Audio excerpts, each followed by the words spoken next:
show.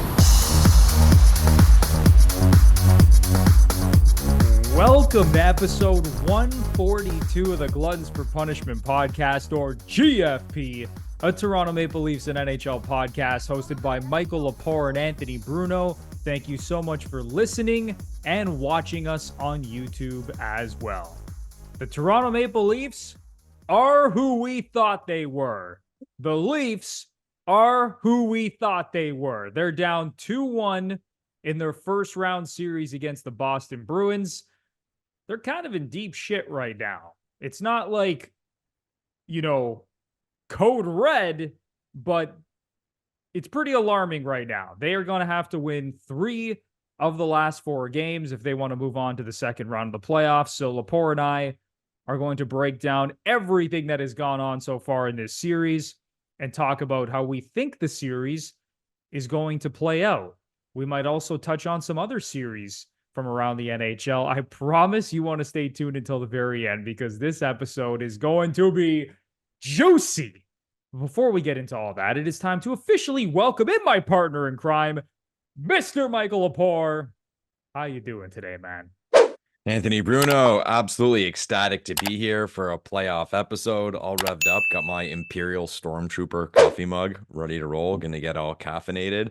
But sad day, Bruno. I'm sure you got the alerts. The passing of Bob Cole, absolute play-by-play legend, Hall of Famer Bob Cole, who a lot of us grew up listening to, whether it was the Leafs games on Hockey Night in Canada or other great calls like the Lemieux call, the Sakic goal in 2002. Just the man, Bob Cole. Just often when people pass away, you'll hear the take that, oh, we'll never have another one of that person. There will never be another Bob Cole.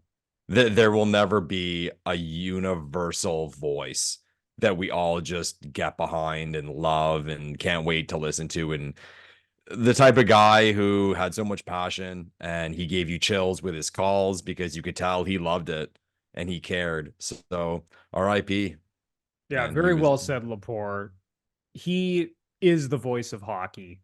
I mean, Bob Cole, absolute legend. There are so many calls, as you mentioned. Just go down the list.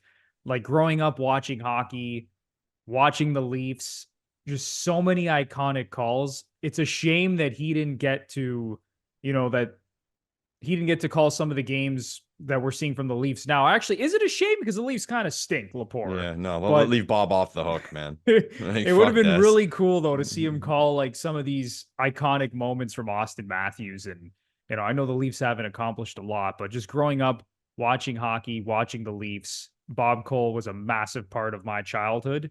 And it was the same for a lot of people who I'm sure are tuning into this podcast. So RIP to the legend, the voice of hockey. Yeah, I think that's it, Bruno. I think it's like when you picture yourself watching a game, what's the voice you just kind of naturally hear? And to me, it's Bob Cole. That's the voice. And it's legit that voice. I mean, there's the talent perspective of it with these guys, and we've talked about it before, I think, about how hard it is to do play-by-play, but there is the simple factor of having a really good voice. Like Jim Rome, for example, has an amazing voice. Like his voice was, when he was put on this planet, it was to be a sports. Well, that's because you sound like Jim Rome. Do I sound? Well, I just pump my own tires then without even knowing it. You sound like Jim Rome. I sound like Jim Rome? Okay, let's start that trend. The guy who does a Leafs podcast who sounds like Jim Rome. Let's get that viral. But yeah, so for him, he was born with the perfect hockey voice. And it was amazing to listen to, and you couldn't replicate it because you don't have that voice, no matter how talented you are at calling play-by-play. But there will never be another Bob Cole, man. And I'm sure it'll get the justice it deserves with the attention. And you have some time tonight, everyone. In between periods, go on YouTube, watch old Bob Cole calls for you youngins who don't really remember Bob Cole. Have a listen, man. A+. That's exactly what I was doing before we jumped on this podcast. But you said it, when you compare phenomenal play-by-play chops with a phenomenal voice, that's when you have a legend. So rest in peace, Bob Cole, the voice of hockey. All right, Lepore, time to dig into this series now. So the Leafs are down 2-1. If you watched our playoff preview show, I had the Bruins in 6. Lepore had the Bruins in 7. Neither of us believed in the Toronto Maple Leafs. And so far, through the first 3 games, a lot of what we talked about is playing out before our eyes. Here's what I will say before I throw it to you for your take just on how the series has gone so far. So, listen, I know some people are going to roll their eyes at this, but the Leafs at 5-on-5. Oh, Bruno. Bruno. Let me start with this. And I'm not defending the Leafs, but let me start with this. Okay. Because this is how it goes every playoff series with the Toronto Maple Leafs. They are controlling the shot share at 5-on-5, the expected goal share at 5-on-5. They have more scoring chances than the Bruins, and they have more high danger scoring chances than the Bruins.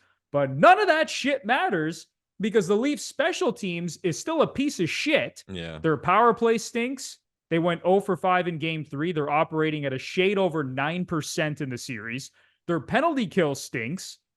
It's operating at 50% in the series. Ilya Samsonov getting totally outplayed by Jeremy Swayman. I won't even really say Linus Ullmark because he lost game 2, but he's getting outplayed by Bruins goaltending. And on top of that, one of the best offenses in the NHL all season, one of the best offenses that we have seen the last 7 to 8 years in the Matthews and Marner era, once again, failing to score goals in the playoffs. Another game, I'm referring to game 3, where this team scored 2 goals or less. So you can complain about the officiating all you want. You can say the Leafs have been the better team at 5-on-5, but there are some glaring weaknesses with this Toronto Maple Leafs team, and that's exactly why they're down 2-1 in this series. Yeah, it's pretty well that black and white with the special teams, because you look at those numbers, and what's crazy, if someone showed you those numbers over the course of a series, you'd say, wow, that's really going to affect the series. But we've only played 3 games. So you don't have a prayer, man, if you're getting beaten that bad at special teams. But I will say this, Bruno, the Toronto Maple Leafs as an organization are very bad at a lot of things. Okay. But one thing they're very good at is making money. So what I'm shocked at is how they've not all gone in a room, the players, the staff, the management, and said, you know what? Let's release a book that we can sell and make lots of money. That book will be called How to Fucking Lose Hockey Games. Okay. If you break down these games, okay, you can talk all day about scoring chances and, oh, your goalie needed a save and 5-on-5 play. It doesn't matter if you don't have the right DNA and the right things happen at the right time. It always drives me nuts when you see like the pregame or, oh, the keys to victory. Oh, don't chase the game. Don't get scored on early. Slow down McDavid. Like they'll make these points. Well, obviously, you don't want to get scored. Yeah, you don't want to get scored on early, and you don't want McDavid, their star player, to light you up. Or, you got to win the special teams battle, or don't allow a goal late in the third, or if you score, don't allow a goal right away. I always roll my eyes and laugh at those comments, okay? But if you list them all, the Leafs check all the boxes every single time. Like, so nothing else matters. Like, you look at last night's game, okay? I don't know about everyone else, but it was not the game I expected. I did not think we were going to be like deep into the second period at 0-0. And maybe that's my insecurity, because I expect the Bruins to score early for a home playoff game in Toronto and we'd be chasing the game. But it was not the game I expected at all. But the Leafs were physical. I found they looked fast. And even before they scored that first goal, to me anyway, it felt like the Leafs were going to win. Like, I felt good, like, watching the end. Like, our goal is going to come. Our goal is going to come. Swayman's playing well, but we'll put one by him at the right time. Finally, we do score. Okay? We do score. How do they react? They finish the period getting scored on. And it's like, oh, there you go. Crowd out of it. We were buzzing, feeling good. Then that penalty gets taken out in the at the end of the second. So they start the third on the power play. Okay, guys, let's kill this off. Let's ride the momentum of a big penalty kill, and let's finish the game strong. No, Boston scores. So late in the second, early in the third, Boston scores. Then you tie it. The crowd is going crazy. bananas that the Leafs tied the game. Okay, here we go. Within 30 seconds, Boston retakes the lead. You cannot write this stuff. It is unbelievable, and there's no explanation. So, like I said, Toronto Maple Leafs, get in a room, write a book on how you pull this off. Because it's legit hard to do this many bad things in a game that just make everything else completely meaningless. Meaningless. And people talk all year about, the best teams and what they bring. And even when they prep playoff series, Bruno, it's like we talked last week. We broke down every series, how many games it's going to go, who's going to win. And they'll ask you why. Why? Oh, is it because this guy's going to go off, or you think their goalie's going to stand on his head, or they'll win the coaching battle? No, it's about moments. It is about individual moments throughout a game and throughout a series that change everything. I always say, you want to have some fun, go back, look up every Stanley Cup winner, look at their run to the final. You will see some random thing that happened to them, like a game they were supposed to lose, or some game they scored with 8 seconds left to tie it and then won in overtime. And oh my God, if they would have lost that game, they would have been 3-1 down on a series, or there's always something. So, but those teams, to their credit, they win the moments. The Leafs lose every single moment of significance. Undefeated. It never happens. And hockey gods do not apply to the Toronto Maple Leafs. Then back to what I said, how it kind of felt like we were going to win watching that game, and then we score. And it's like, okay, here we go. And again, to the point of the tying goal, it can't just ever be a normal goal. Or, that team beat us. That whole melee at center ice with Marchand and Bertuzzi. Yeah. I mean, the referees, they both should have got penalties. It's pretty... There was a consensus among all hockey fans. Yeah, the play should have been blown dead, and they all should have, and then both of them should have been sent to the box. But Sammy, come on, man, you can't let in that goal. That was terrible. God, terrible. You can't win. And like, these are the moments I talk about. Okay, Sammy saves that. Whatever happens, we're 1-0 up going into the third. Say, totally different. That may have changed the series, but no, they lost the moment. I have no words, Bruno. I have no words. And even going back to the game they won, it was late in, was it the first or the second period that Boston scored that Pasternak clapper with like 8 seconds left in the period? My wife gave me hell because I screamed so loud in frustration. I woke up the baby. Man, like, they just know how to do it. They know how to not do the things they need, like make a save or get a penalty kill or score a power play goal. And it goes all the way around. The things they need to pull off, they can't do either. So we're the butt of a lot of jokes as Leafs fans, and especially in the playoffs. Yeah, like, it's totally justified because there's no explanation. There is no explanation. It's just these guys do not have the DNA to win. Period. It's time for a quick break to let you know that this episode is brought to you by Manscaped. Did you know that one man every hour, every day is diagnosed with testicular cancer? In fact, testicular cancer is the most common form of cancer among men ages 15 to 35. With April being National Testicular Cancer Awareness Month, our friends over at Manscaped have partnered with the Testicular Cancer Society to help spread awareness for men's health and early cancer detection. Visit manscaped.com/TCS to learn how to check yourself for early signs of cancer. And as always, you can use our exclusive code GFP20 for 20% off and free shipping at manscaped.com. Lepore, it's a great cause. Guys, manscaped.com, read the details, see how you can check yourself out. So next time you grab that lawnmower 5.0 and you're doing your thing, use your other hand, feel around. Maybe you'll find something that you really should get checked out. And the earlier you get this stuff seen, the better it is. As Bruno said, manscaped.com, learn how to do this procedure. Then after that, use the promo code GFP20 for 20% off and free shipping. Fellas, not only do you have to look good, feel good, and play good, you have to check yourself to make sure that your health is in order. It's extremely important. This is a great cause for Manscaped. And as I said, go to manscaped.com/TCS for more details. And as always, you can use our exclusive promo code GFP20 at manscaped.com for 20% off and free shipping. So head over to the website, and I promise you won't be disappointed. It's time for an important message from BetterHelp, a sponsor of today's episode. Sometimes in life, we go through difficult times, whether that's personally, whether that's in a relationship, and your mental health cannot be ignored. And a lot of times, you can't tackle these situations by yourself. You need help.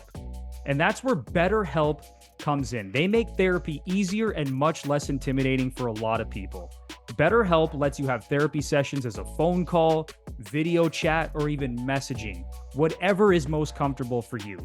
BetterHelp will connect you with one of 30,000 therapists in their network, and in most cases, you'll be connected with a therapist within 48 hours. So go to betterhelp.com/GFP for 10% off your first month of therapy. Lepore, this service is incredible. It is incredible. Anthony Bruno, mental health is something that's very serious. And be aware, if you're going through a dark time, you do not have to try to beat this thing alone. There are services out there that can provide you with some great help. BetterHelp is number one when it comes to that. As Bruno mentioned, there are different ways you can get in touch with people, different ways you can contact people. It's all up to you. Go to betterhelp.com/GFP. Join 4 million people who have used BetterHelp to live healthier and happier lives. So go to betterhelp.com/GFP for 10% off your first month of therapy to connect with a therapist and see if BetterHelp is right for you.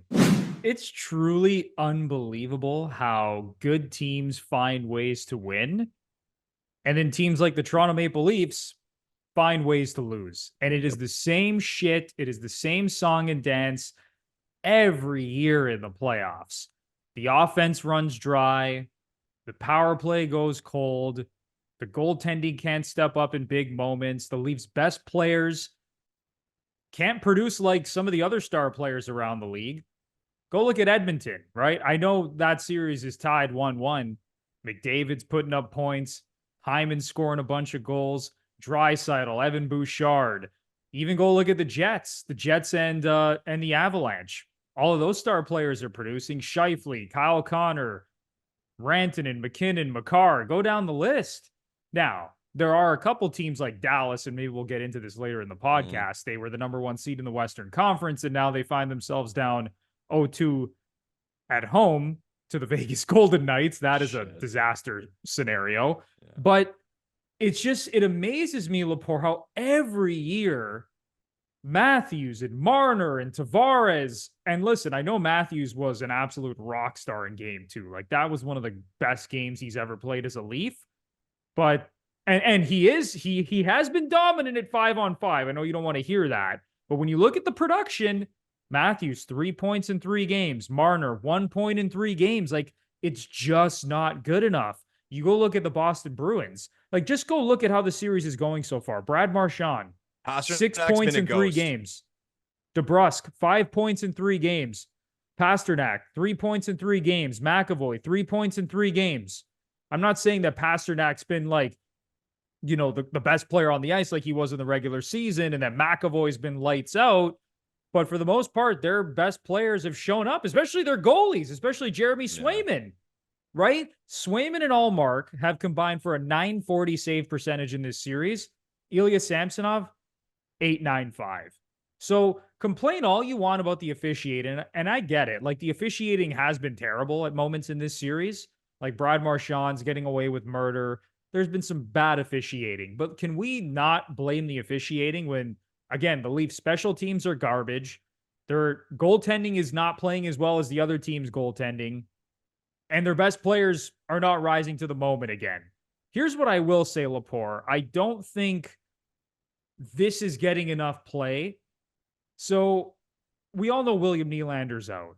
Okay. And the report, as of recording this podcast, and we're recording this on Thursday, Elliot Friedman came out and said that William Nylander has been suffering from a severe migraine, and the Leafs doctors have tested him for a concussion.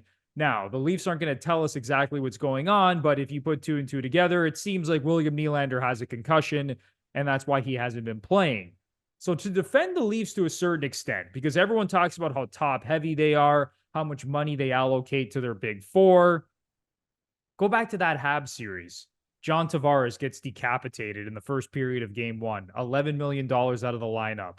William Nylander, I know he signed an extension, but he's currently still making a shade under $7 million. So you take $7 million out of the lineup.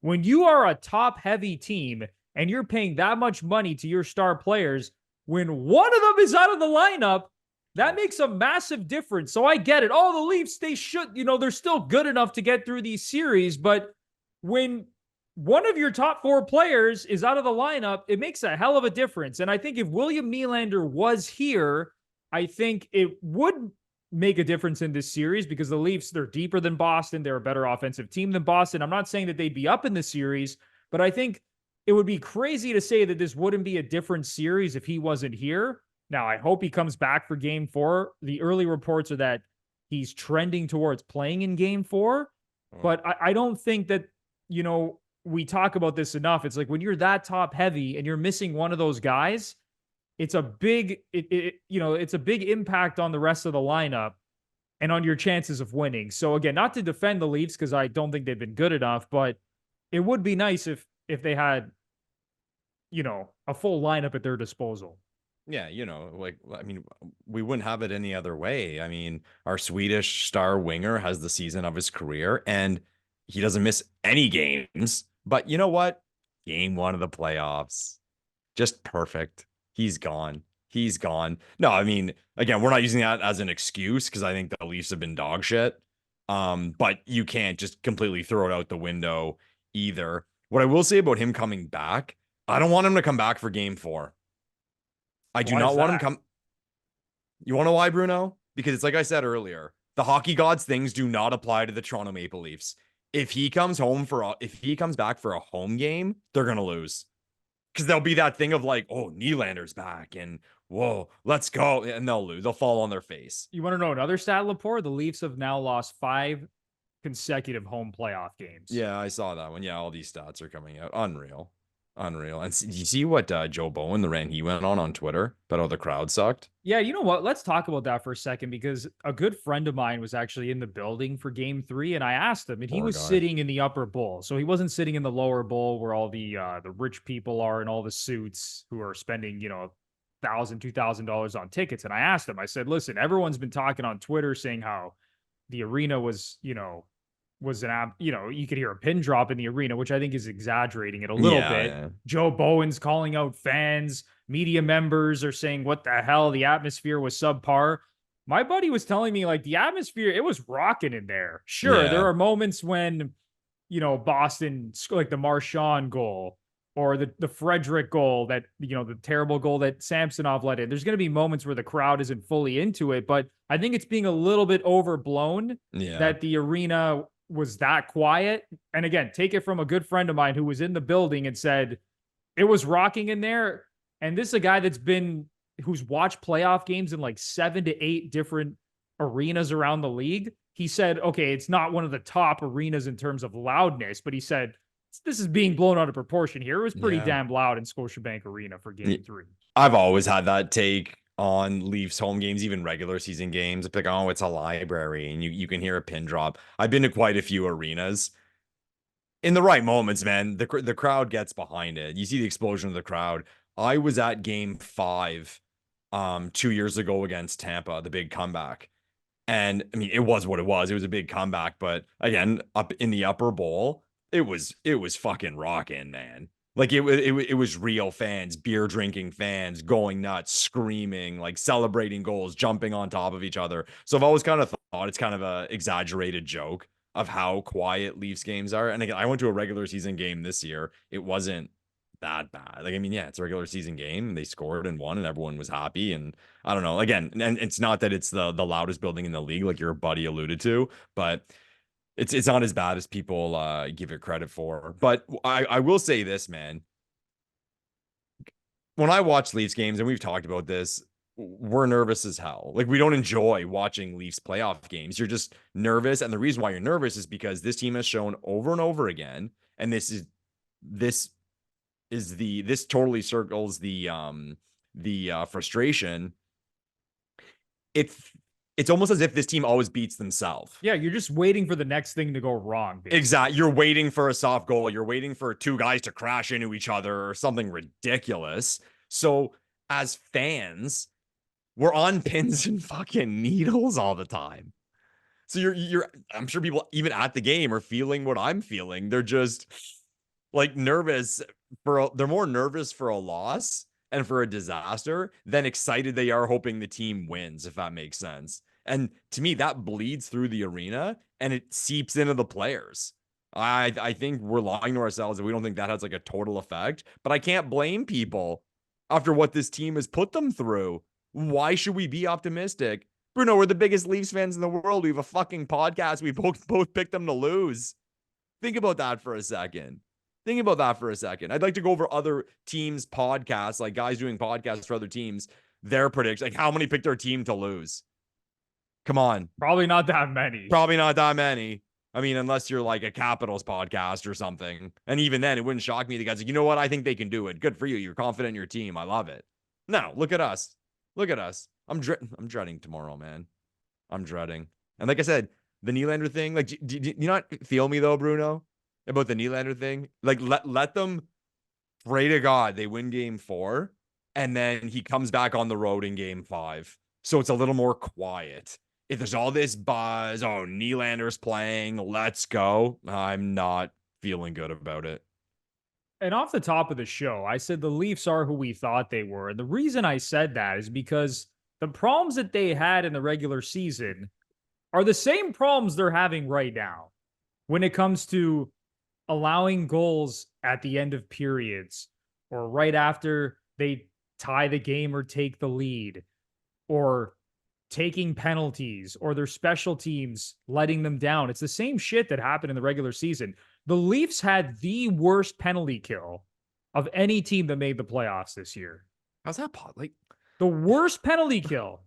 And what's happening, as I said off the top of the show, their penalty kill right now is at 50%. You're not going to win a playoff series when you are allowing a goal on 50% of the opposition's power plays. And on top of that, their power play stinks. I also saw a stat today. I think JD Bunkus tweeted this out, where he showed the power play percentage for the Leafs over their last 5 series. There it is, Bruno. I got it. You have it. My notes. You have it on your phone right now. Yeah, the one time that their power play actually performed up to expectations, and when I say up to expectations, basically did what it did in the regular season, that was last year against Tampa. And of course, that was the one series that they won. But the power play has disappeared again. So again, it's the same shit that we saw all season. And this is why I was worried. It's the same thing with the goaltending. Samsonov closed out the year playing like shit. I know that he did play well when he came back from his little mental break, but he has been completely outplayed by Swayman and Allmark. Like completely outplayed. So I have a hard time believing that even if William Nylander comes back, and on top of that, I should also mention, Chris Johnston reported today in The Athletic that Austin Matthews played through an illness in game 3. So it's like, fuck, what else could go wrong? Now our best player is playing through an illness. So hopefully he can rest up and be back to 100% for game 4. That completely flew under the radar until Chris Johnston reported that today. But even with Nylander coming back and Matthews hopefully being back to full health, I still find it hard to believe that this team has any chance of winning this series. They got to win 3 of the next 4, Lepore, when their special teams are in the toilet, their goaltending is not great, and they have all these demons where they can't fucking score any goals. So how the hell are they going to come back in this series? Like, is there any hope in hell that this team could still win this series, in your opinion? It will look so bad because we're going over these numbers, and I pointed out that, it's only been 3 games. So their power play is kicking at 9%. That can happen over a 2-3 game span. You can go cold. Imagine this is a long series and it doesn't get any better. Then we're getting really embarrassing. You go 9% over 7 games. Man, you know what though, Bruno? And this is where we become fans. Here we are, and this has been super negative. Okay, and deservedly so. This team deserves to get shit on right now. But what I find amazing is that after all these years, after all these moments like this, where we've been behind in a series or chasing a series or John Tavares got hurt or whatever, the players, you always have an opportunity. It keeps going. Like, you have a game on Saturday night. You can flip the script here. Okay. You can change the narrative. Okay. Like, I don't buy for a second that you play in the NHL, you're a star player making millions of dollars. You don't give a shit what people think. No, it's a fan base. These are the people who pay the high prices for tickets and buy your jersey. You care what they think. Come on, no one's that secure, right? I don't care who you are. So it just amazes me how these guys have been in this situation so many times. And I understand the possibility of fear all the time. They're playing fearful because what's the response going to be? What are they going to say about me? That stuff, that's totally real. But not once you just said to yourself, let's fucking go and win. Like, that's what I find amazing. And here they are again. Bruno, you just laid it out. They have to win 3 of the next 4 versus the Boston Bruins. Okay. While you're still at home. Let's go. You can do it. You have an opportunity to do it. So it's up to you. And then when people always talk to me, oh, what do you think about the Leaf series? Say it's up to them.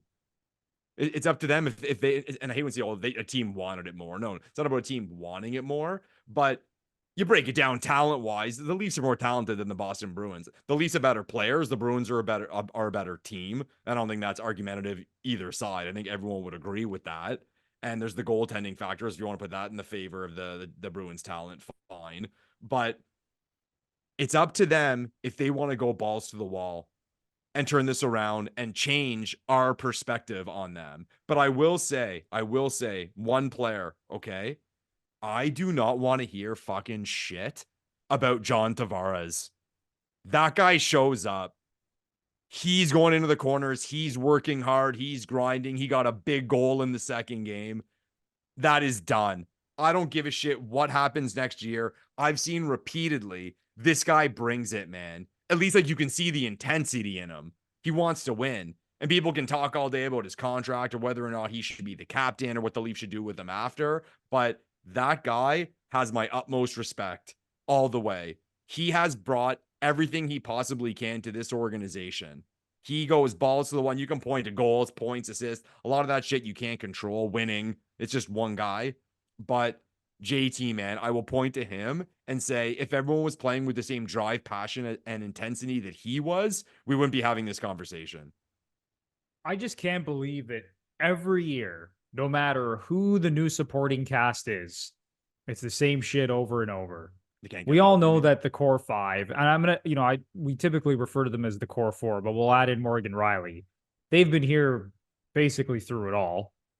And it doesn't matter who you bring in as the supporting cast. You bring in more snot and grit in Bertuzzi and Domi and Ryan Reeves. And listen, like, Domi's been playing well. I think Ryan Reeves has been playing well.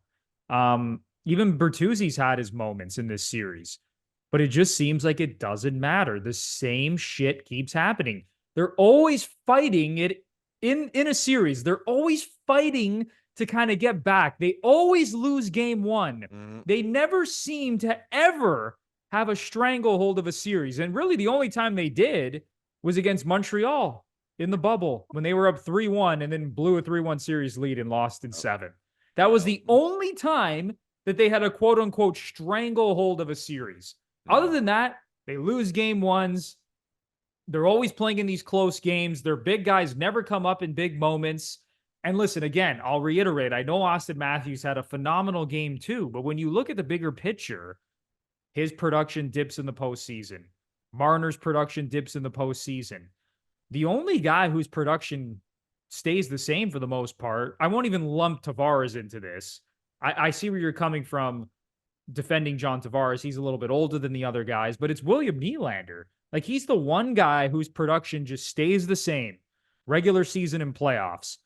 And that's what pisses me off so much about these guys, because Auston Matthews dominated in game 2, Lepore, but where the hell is that shit game in and game out? Now, I don't expect him to dominate every shift in every game, but I've seen it from the other top paid players in the league.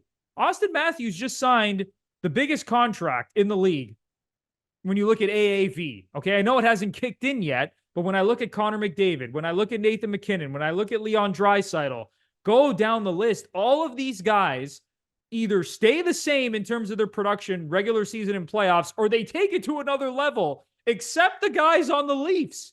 So why do we keep giving these guys a pass? Even Austin Matthews, like everyone's like staying off of him because he's been dominant at 5-on-5. He saved us in game 2, but we need to see that more often. And we don't see that game in and game out in the playoffs. Like every time the Oilers play, I know McDavid's probably going to have 2 points. No, he was a ghost last night.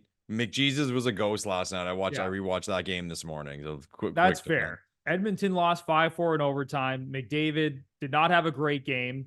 And how many times could you say that about McDavid over the last, let's call it like 3 playoff runs where he's had a bad game? Well, that's it, Bruno. The fact is, I noticed it. He had a bad game, and I totally noticed it. So, to your point, that's the credit he deserves because he's so good so often.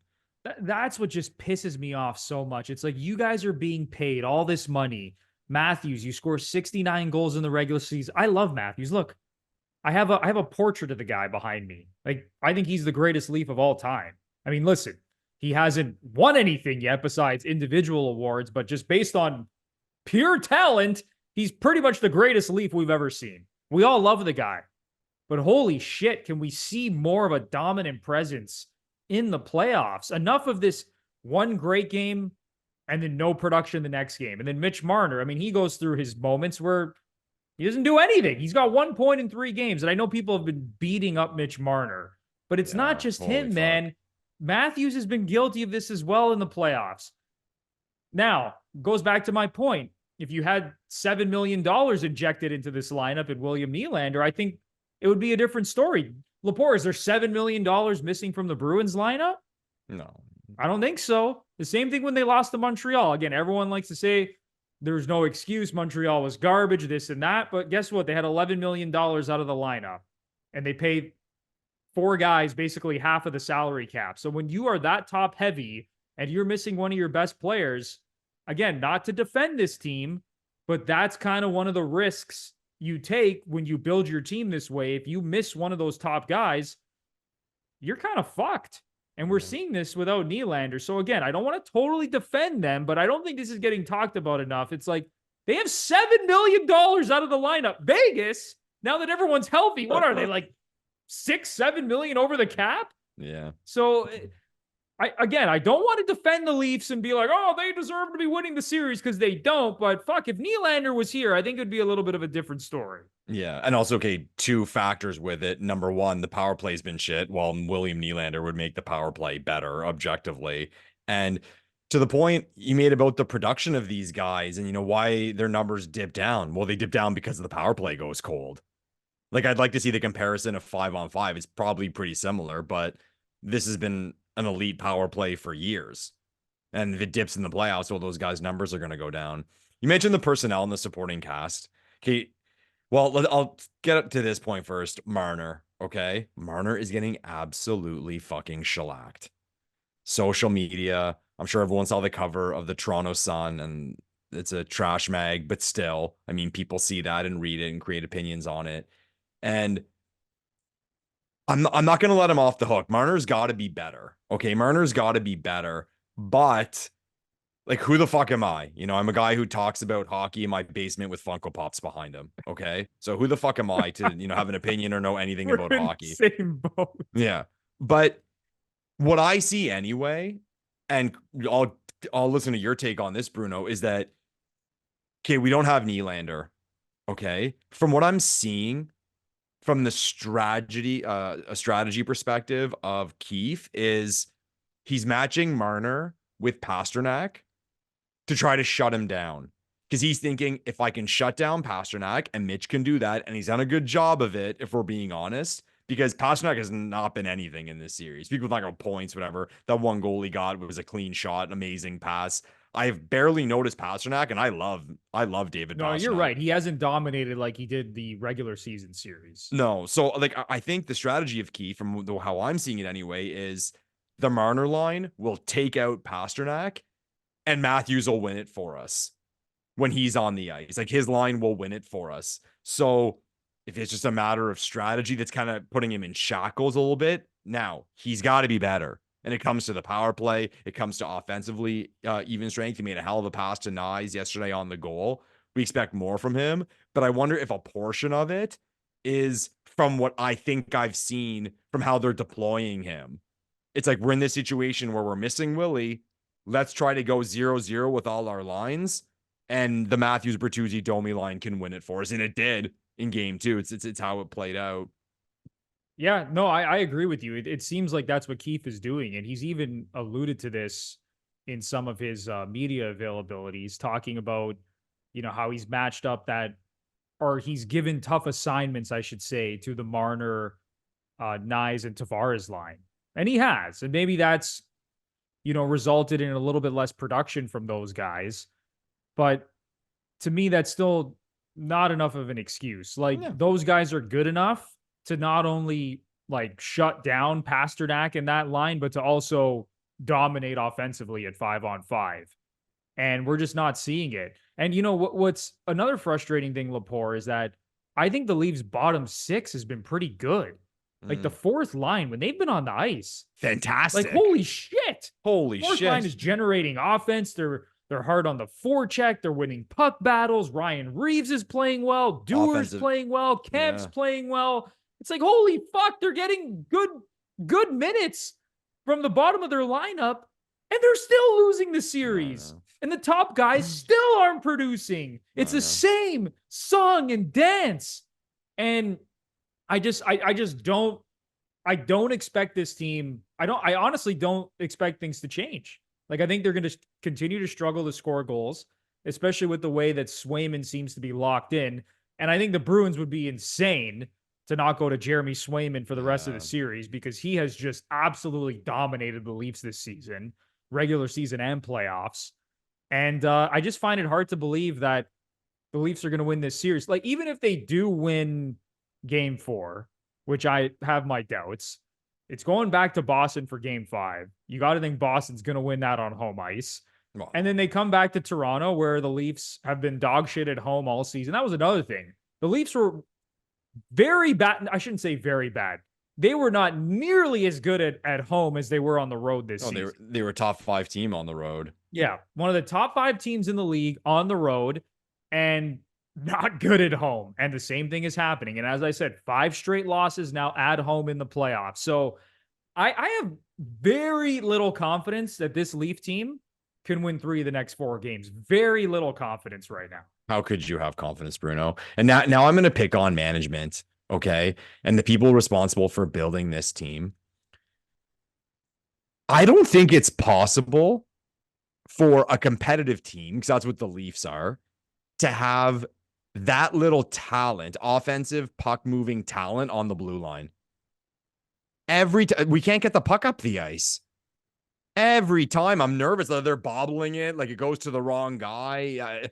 God forbid they complete a pass to a guy streaking through the middle. Like, I'm gonna say it, man.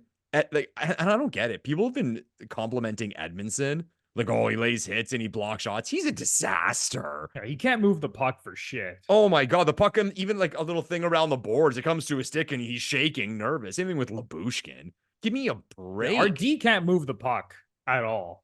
No, at all. So, and people say, oh, this is what we needed. And this is my issue with it, man. Teams kind of have an identity of how they win. Okay. And you look at the teams around the league that are successful in the playoffs, they have an identity and they double the fuck down on it when it comes to the deadline. Like Florida, think of Florida's built. Florida's reputation, they get Okposo. We're doubling down on it. I find the Leafs, every deadline, these guys we pick up, we're scrapping for that, like a missing piece we don't have. Like, oh, we need a tough defenseman. No, we have Austin fucking Matthews, Mitch Marner, William Nylander. Our DNA is supposed to be to score goals. So get guys who can get them the puck and let's get into track meets if we have to. No, Edmondson. Like, what? What? They have no identity. I think that's the issue, Lepore. It's like they're fighting their identity. They have no fucking clue what they actually are as a hockey team. Yeah. Yeah. And it's weird, man, because it's times like this. And I can't believe I'm bringing this up or even acknowledging it for that matter. Is it fair to say that no one got more out of this group than Babcock? Wow, that is a take. My I'm just goodness, saying. that is a take. Here's what I will say, though. In the Babcock era, our top guys had yet to sign. Right. Well, I mean, I think they signed their extensions like right at the end of the Babcock era, if I'm not mistaken, but there was still enough cap space to go around, right? Like they had Patrick Marleau and JVR and Nazem Kadri and go down the list. So you could argue that those were more balanced teams.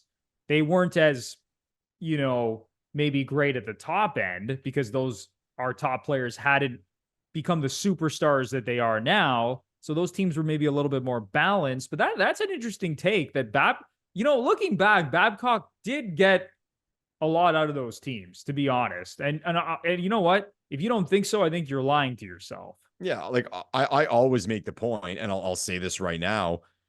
If we go over the Matthews era of this organization, you could totally have the take that the most impressive thing they did was when they were a bunch of 20 and 21-year-olds and they pushed the Bruins to 7 games.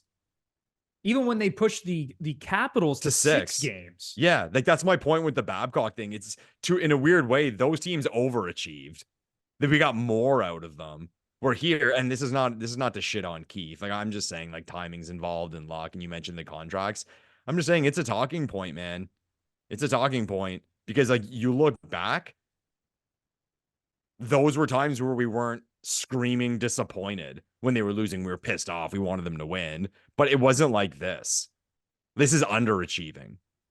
No, it's a good point. And even like when you look at the betting odds heading into those series, the Leafs were underdogs against the Capitals in 2017, yeah, for sure. Underdogs against the Bruins in 2018, underdogs again against the Bruins in 2019. So you can talk all you want about how the Leafs choked away those series in Game 7, but they weren't expected to actually win those series. Boston and Washington were better hockey teams. Where things started getting out of control is when the Leafs were favorites against Columbus, favorites against Montreal, favorites against Tampa both times, although both were kind of coin flips. Even the series against Boston, they technically headed into the series as an underdog, but it was pretty close to a coin flip. And under Sheldon Keefe, this team, you can absolutely 100% say has underachieved compared to the Leafs under Mike Babcock. Yeah, this might be one of those things that I bring up and then we laugh at it later because they win the Stanley Cup and, there's no problems anywhere in the world, in the universe. Because that's would be the case if the Maple Leafs won the Stanley Cup. If they lose this series, Keefe's gone, right? Like, are we even, when we get the alert, do we even flinch? No, I think it's reached that point now. And I know he's had amazing success in the regular season. And I've been like Mr. Sheldon Keefe. I've been at the head of the train at a lot of points during his tenure. But I mean, it gets to a point here. If you're going to lose another series in the first round, another coin flip series, I mean, what are we even doing here? Yeah. Like change has got to be. And, we sound like broken records because we say this every year when they get knocked out of the playoffs. But it gets to a point where now we've done this how many fucking times in a row where changes need to be made. You know what? I'll ask this question, and I think this is fun. I don't think Leafs fans really talk about this, okay? We look at when Babs came in, okay? There was a switch in the Leafs organization, okay? It seemed like for the first time, they were doing the right things. They decided to blow it up. They were going to tank. They were going to invest their time and energy in talent and picks and prospects and young players. So it was an optimistic time. I think at that time, it's safe to say when Babs came in, the Toronto Maple Leafs job was a good job. Coaches would have wanted that situation. I mean, the richest team in the league who's blowing it up and I get like a clean slate, like why wouldn't I want this? You know what I mean? Then you move forward to when Keefe got the job. Okay. Here you have Matthews, Marner, Nylander. These guys are starting to rise. And you kind of just knew they needed a culture change. So I would still argue at that point that it was a good job. Like guys would want to coach this group of kids and the Toronto Maple Leafs in this situation. Here you have a team. Nylander just re-signed. Okay. Matthews just re-signed. Riley is signed until forever. We're going to deal with the Tavares and Marner contracts this summer. The talking's going to start as soon as the Leafs are ousted from the playoffs. At this point, if Keefe is fired and that seat is available, is it a good job? Are there coaches who want to coach this Toronto Maple Leafs? I don't think it's as attractive as a job as it was when Babcock took the reins. Yeah, that was because golden. people are going to be like, do I want to deal with a roster that's this top heavy? I think you'd have to prove to the next coach that you're trying something different, that you have some more flexibility with your salary cap. Does that mean trading Mitch Marner? Does that mean I've been on the record saying I think they should move on from John Tavares, and I know you completely defended him and said that he's playing well in this series, and I get it, but something has to change here, and they have to find a way to allocate the money a little bit better down the lineup to create some more balance.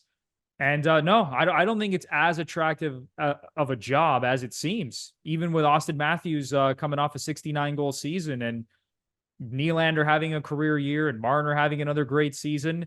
I think there are definitely more attractive jobs around the NHL, and especially considering that this team just shits the bed in the playoffs every year. And now it's gone to the point where it's like, as you said, do they even have the DNA to make a playoff run? I know it's like, it's hard to quantify that, but holy shit, the same thing happens year after year. Yeah. I wonder from the coach's side, we're not giving enough credit to the egos these guys have. So you put all the coaches in the NHL in a room. It's funny how I say that because it would be someone who's already coached. It'd be one of those, be a repeat. Put them on the truth serum. They probably think they could do it. Oh, 100%. I think the ego thing would kick in. And, they want to win in Toronto and they think they can get these guys further than they've ever gone. So the ego thing might kick in if the opportunity comes up. And I'm sure a big fat fucking contract, because we're the Toronto Maple Leafs, will make him the highest paid coach in the league. But it's an interesting talking point. And it's funny because we've had a lot of positive as the Leafs fans organizationally. I mean, when we got Babs, we all celebrated, right? Winning the Matthews lottery, amazing. Getting Marner in the draft, Nylander in the draft, good things, like good vibes. You know what I mean? Kyle Dubas, we were pretty excited. Here's this young guru GM. People were stoked about it. This could be the first time in a while, beyond results on the ice, that from a brand standpoint, it's fuck, this is negative. This is bad, where it's actually a discussion if coaches would want our job.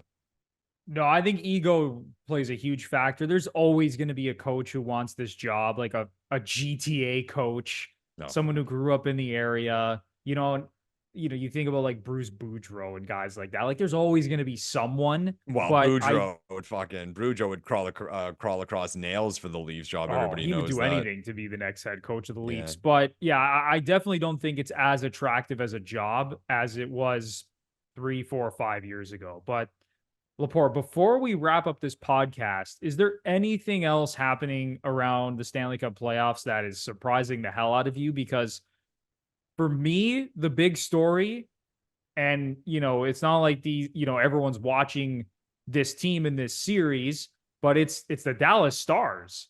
They were the number 1 seed in the Western Conference. They're now down 0-2 at home to Vegas. They've now lost all 5 games against Vegas this season. They're completely screwing me in all my playoff pools. Yeah. If they don't find a way to come back, and the only thing I'm hanging on to at this point is the Devils went down 0-2 at home last year in the first round to the Rangers and found a way to come back and win that series. But that to me has been the oh my God, I can't believe this is happening. And I get Vegas just won the Stanley Cup, but like Dallas had a phenomenal season. So what's a story that's caught your eye outside of this Leafs Bruins series?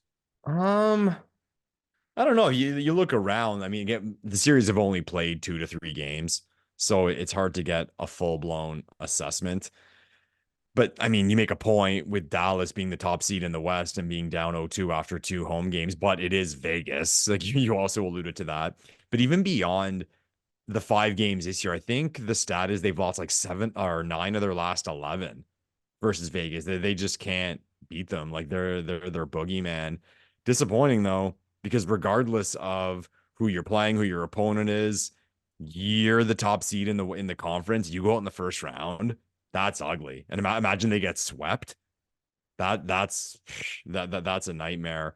Um, I will say, so I've made a point. I've pretty well watched every playoff game of every series so far. Like I'll wake up early and I'll rewatch them on the app. Vancouver, man, they look leaky. Like I did pick Nashville to win that series, but there was that thing in me that thought, no, Vancouver can win it, and I still think they have a chance. They're still in it. It's not the end of the world, but I just feel like there's too much negativity around that team right now. Like this stuff with Pettersson. Oh my God, man. Like we talk about like our stars looking bad. Actually, like watching the game the other day, he was shooting when he should be passing when he should be shooting. He was always hesitant. You could see he was nervous every time the puck was on his stick. It reminded me of Marner versus Montreal when things started to go south, where it's like zero confidence. He's got zero confidence in himself, and this is an absolute nightmare. Of course, Demko gets hurt, so that's a slap in the face.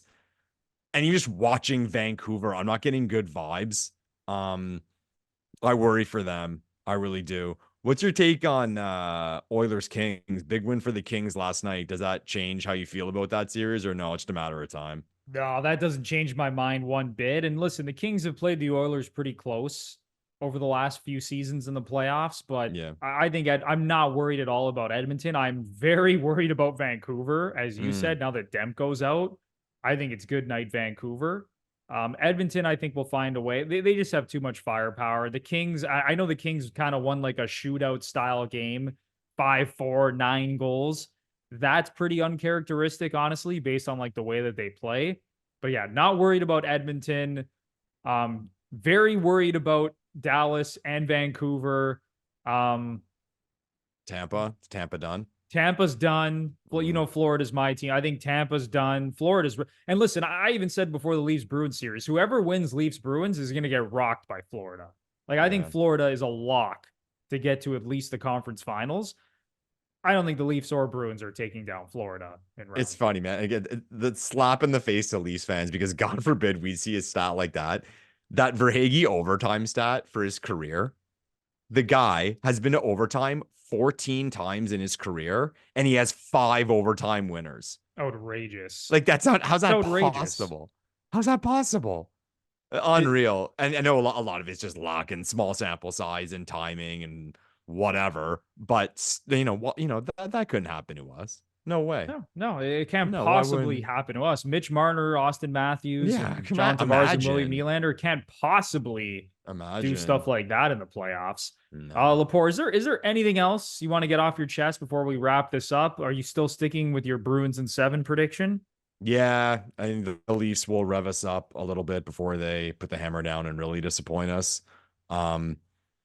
Nothing's changed, man. At this point, nothing's changed. It's the same old story. Special teams suck. We're not getting a save. Our big boys are not being the big boys. We're getting some bad luck. And when I say that, I'm referring to the Nylander situation. And I have no reason to believe that's going to be any different. But I'll touch on what I said earlier. They have a chance to flip the script. They're getting another chance. You have a home game Saturday night in Toronto. A crowd that, we shit on you a lot, but we do that because we love you and we want you to win. They have an opportunity. Let's see if they take it. I'm not expecting them to, but hopefully they'll surprise me. The Leafs always have a chance to flip the script, but they're not going to do it. No. I have no faith in this team right now. I know it's pretty sad to say. I'm sticking with my Bruins in 6. I have little confidence, honestly, that the Leafs are going to win this game 4. Couple days off. They've been, like I said, they've not played well at home all season. Their playoff track record at home recently has not been good. So I'm highly concerned. And as I said, it almost doesn't matter because I think Boston or Toronto are both going to get knocked out by the Florida Panthers in round 2. But we'll see how all our takes age over the next week or so until you see us back on this podcast. But that's going to do it for episode 142 of the Gluttons For Punishment Podcast, or GFP, a Toronto Maple Leafs and NHL podcast hosted by Michael Lepore and Anthony Bruno. If you're a longtime listener or a first-time listener and you really enjoyed this episode, it would be amazing if you give us a 5-star rating and review on either Apple or Spotify. And if you're watching us on YouTube and you really enjoyed the content, go ahead and smash that like button, subscribe to the channel, leave a comment down below with your take on this Leafs Bruins series so far, and ring the notification bell so you know exactly when the GFP podcast is posting some new content. So for Michael Lepore, I'm Anthony Bruno. We'll see if the Leafs actually have it in them. Enjoy the rest of the series, everybody, and we will talk to you very, very soon. Thanks, everyone.